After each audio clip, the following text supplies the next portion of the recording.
Hello my dearest Skeletons, it's me, your favorite veteran of Skeleton War, and welcome to the next episode of Dream Dadding. Last time we went to the beautiful date with Damien, which I was shocked that it was so cool, and it's so cool. Welcome. You've got dads. Yeah, so we've got dads right now, and Matt and Damien, honestly, perfect, amazing, stoked. Tio. Listen, this is you from the past, okay? Whoa, how'd this happen? I figure you're trying to reply to this, because I know myself, but this is an automated message from you earlier this morning, when it was socially unacceptable to go out and buy ice cream. I forgot I did that. I forgot how I did that as well. The future is amazing. Listen, life is short and ice cream should always be acceptable. But unfortunately, this isn't the society we live in. And it's less the society we live in, and more me projecting my own anxiety about being judged onto others. But you know what I mean. By the time you're reading this, it is a certain time of day in which nobody will bat an eye at you for going out and buying ice cream. You know what to do. Be good. Be me. Buying that ice cream, oh my god. I'm so amazing. Okay, so we have poker. We can go buy ice cream. With that man, there's nothing new to do. I don't think that I'm gonna try any other dads. Because Matt and Damien are very strong competitors as they are, and I don't want to add on that. Okay, let's maybe... No, poker, I feel poker is more like something you do in the evenings. So let's buy this ice cream, because it's probably like afternoon. Or something. You know what? I've earned a treat. On the way home I decided to stop off and grab some ice cream, which I fully planned to eat directly from the top. I spent a lot of time trying to figure out just which type of ice cream I'd like to eat directly from the top. Rocky Road? Pistachio? Oh, I'm probably gonna want some too. Better get 2 tubs. She loves cookie dough ice cream, right? Oh, and it's like dark. Sure. Hey, mister. I turn around and see Ernest leaning up against the wall of the convenience store. Ernest? Okay, you're cool, right? I'm cool. I'm cool, but I don't see what that has to do with anything. Well, if you're cool, you'll help me out, right? Help you out. There's no fire involved, is there? Just clouds. So, if I give you 20, will you buy me some e-liquid? Ernest? What's e-liquid? It's like Gatorade, you know, electrolyte liquid. I get it myself, but I'm banned from here for trying to run a grift on the cashier.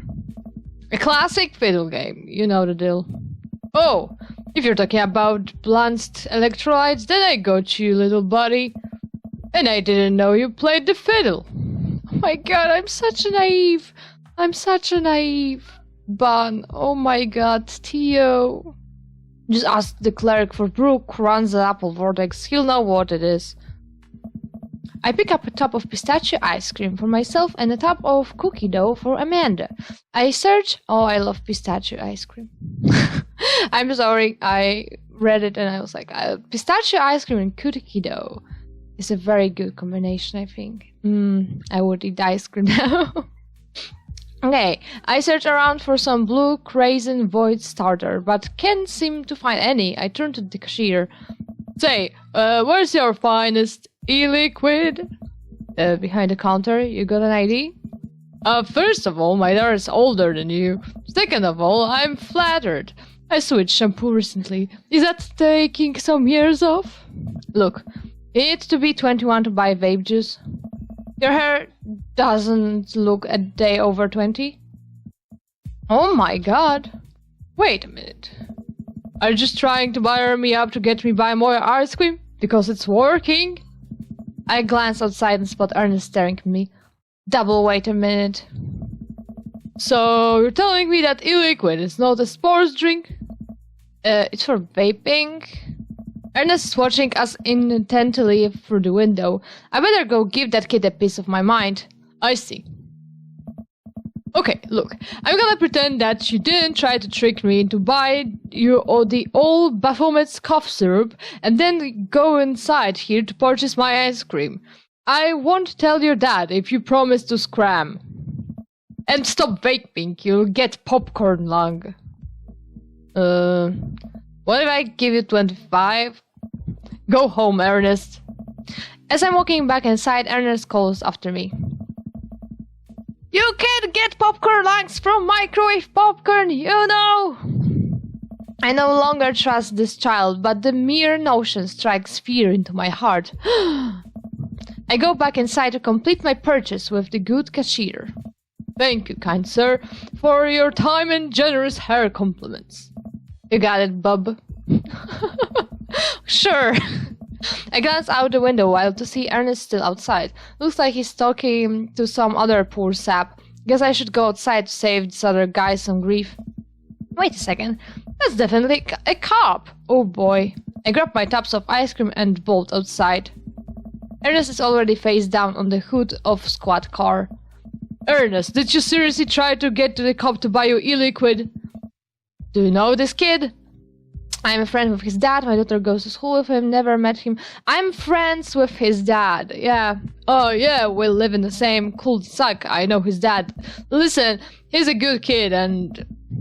I'm this boy's father. I turn around and see Robert walking up the street and towards the convenience store. Ernest, what are you doing? I want a lawyer. First of all, good first instinct. Remember that you're not required to answer any questions from a police officer without a lawyer present. You're this boy's father? Oh. Yes, sir. Ernest likes to lash out at me like this ever since the accident. Oh, I don't like talking about it. That's fine. Robert gets a wistful twinkle in his eye. It all started 7 summers ago. My hair was long then. Nu metal was still in style. Ernest and I were down in the Florida swampland scavenging for... Sir, I can leave you to take it from here? Sounds good. Thanks, officer. Ernest, come along now. You'll be cleaning grout from the rain gutter for a week thanks to this transgression. The police officer gets in his car and drives off. I'm stunned by how cool Robert was just there. Thanks, I won't say. Richard? Ouch. Don't mention it, Hemingway. Got in trouble plenty of times in my life, just trying to do my good deed for the day. Will you buy me a liquid if I give you $20? Child, I will end you. Hey, Tio, will you walk Ernest home with me? Sure. Hey. I can't get rid of Robert, I guess. We're just like spinning around to him. Ernest runs ahead. Presumably he won't be seen with us, which is a thing I think kids do. It reminds me a lot of myself when I was his age. Well, maybe I wasn't as dumb. Seems like he tortures his dad. Seems like he tortures just about everybody. He even stole your wallet. What? No, he... I pat my back pocket. I pat the rest of my pockets. He stole my wallet. Why are you doing this to yourself? What? Oh. Robert points at my tubes of ice cream.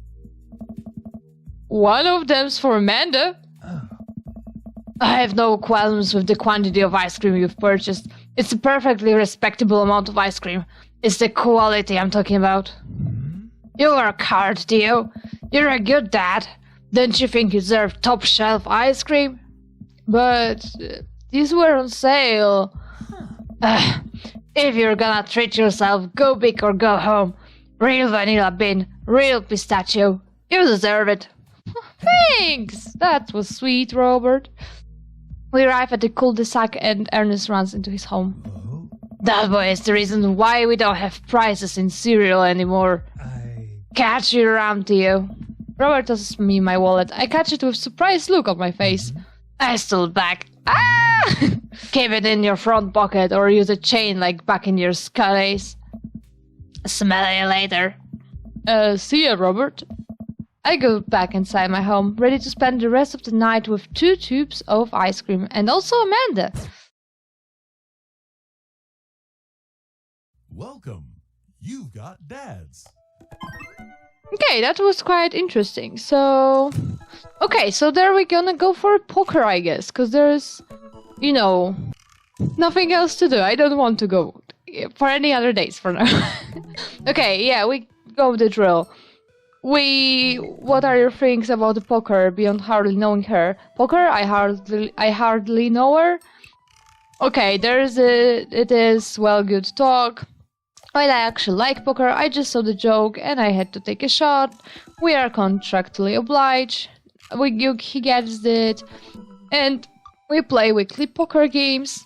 And we're gonna lose that money. And probably a dignity. If I know my Tio. My silly little Tio. Matt invited me to a poker night at Joseph's house. I put on my going out coat and walk over. Across the way I spot Matt, who's walking over from his own house. He's got a case of beer under his arm. Crap, I should have brought something. Hey man! Crap, I should have brought something. No worries, man. It's your first time. Just bring a full wallet. How long have you guys been at this for? Years, buddy. Just a nice way to keep in touch with the guys. It's never really high stakes. I hope so. Oh, and their friend dads. We pass through the fence enclosing Joseph's backyard. Craig, Brian, and Joseph hover around the patio, drinking beer and chatting. Robert sits in the corner, brooding as usual. Tio, glad you could make it. So am I. I'm psyched to take all your money, just like old times. Craig's the resident shark. We prefer the term person who's good at poker.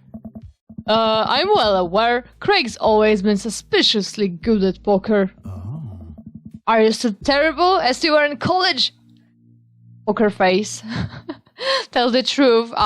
Poker face. Yeah, I know everything about the poker. Hey, I wasn't terrible. I'm not bad at poker. I'm definitely good at poker. Everyone stares at me. Okay, maybe that was a little defensive. Okay, I'm bad at poker. There's no way you're as bad as Joseph. Joseph shrugs. Hey. This is basically my fifth thing. I'm giving back to the community.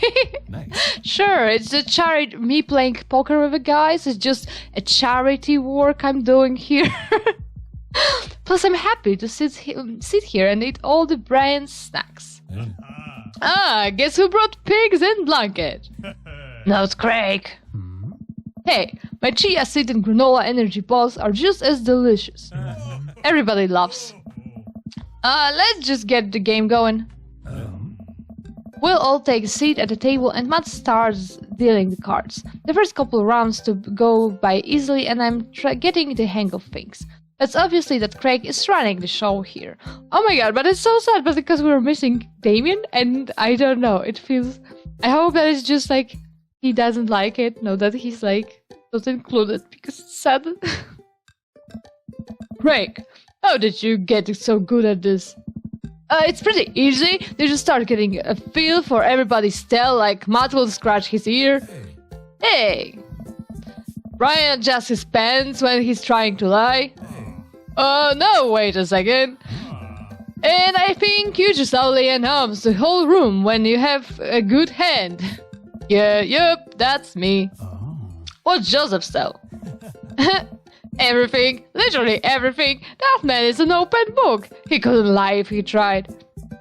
Oh, well, at least I have God on my side. Sure, but God apparently doesn't like to play poker. See, you can't even say that with a straight face. What about Robert?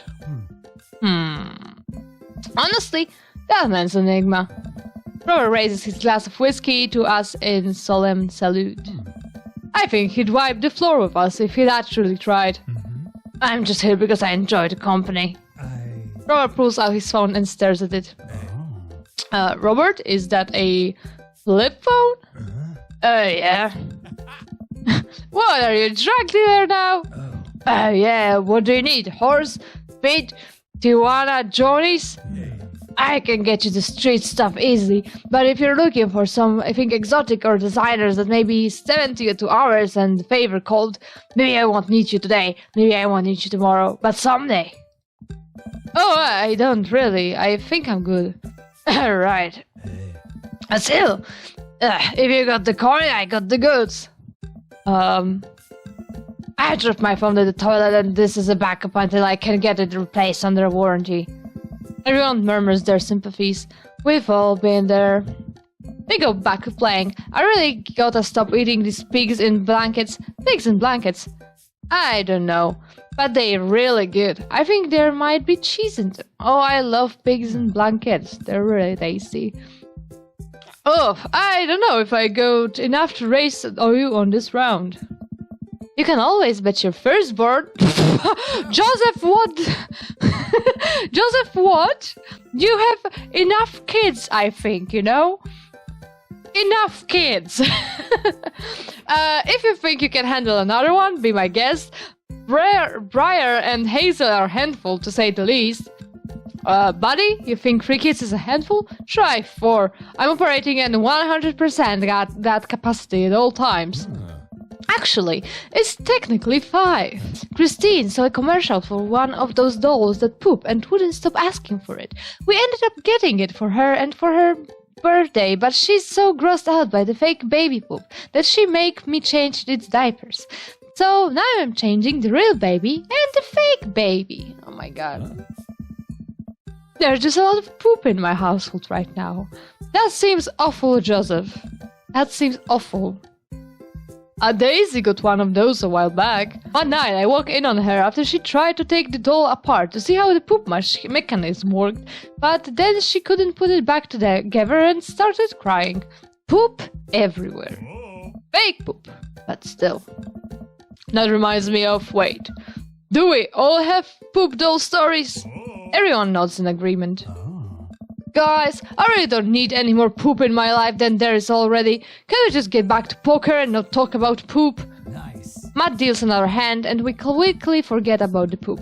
We run out of pigs in blankets, so we switch over to Craig's healthy snack food. It actually isn't terrible.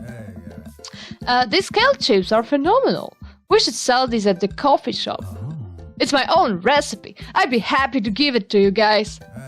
I can see it now. Here's the Cali chips. Pierce the Veil is a popular post-hardcore screamo band out of San Diego. Yeah, that is true. I didn't know that you're referencing to that though. We all look at Matt confused. It's maybe not any of your wheelhouses. How's the shop end nowadays? Busy as ever. I'm toying with the idea of hiring another person to work the counter, but I haven't found a good candidate. If a man's looking for a summer gig, let me know. That's really nice of you, but I think she's been burned too badly by coffee shops before. Literally, not figuratively. Matt cocks his head to the side. I'll ask her though. We get down to the final hand of the night, and it's Craig in the lead by a landslide. Joseph has long since lost all of his chips and has taken to tidying up, refusing any help from the rest of us. Brian deals us all the cards. So what else is gonna take for Robert to give a damn on this round? Robert looks up from his half-empty glass of whiskey. Do you really wanna unleash the beast? Well, now I'm curious. I got a long history of being gambling, man, but I'll only do it if you make it interesting. None of this penmanship nonsense. I got Lily's 18 years single blend sitting in my closet right now. Was saving it for when River turns 21, but I'm willing to put it up as collateral. Now you're talking my language. He throws the keys to his truck on the table. She's seen better days, but she can still pull a tree trunk out of the ground.